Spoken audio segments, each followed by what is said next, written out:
Maraming tao ang nagsasabing ayoko ng sales, ayoko ng binebentahan, nakakainis ang follow-up.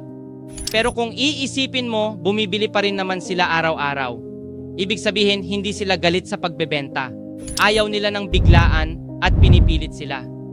Bigla kang nag-message, bigla kang nag-alok, bigla kang humingi ng desisyon.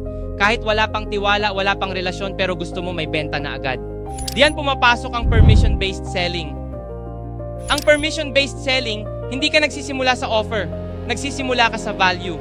Una, nagbibigay ka muna ng kaalaman, nag-e-explain ka ng problema. Tinutulungan mo silang maintindihan kung ano ang dapat iwasan at ano ang mas tamang gawin. Habang ginagawa mo yan, hindi ka nila tinitingnan bilang seller, kundi bilang taong may alam at may malasakit. Unti-unti bumababa ang depensa nila. Nawawala ang takot na bebentahan ako nito. At kapag may tiwala na, may nangyayaring mahalaga, nagbibigay sila ng permiso. Hindi mo hinihingi. Ibinibigay nila. Sila na ang nagtatanong, ano sa tingin mo?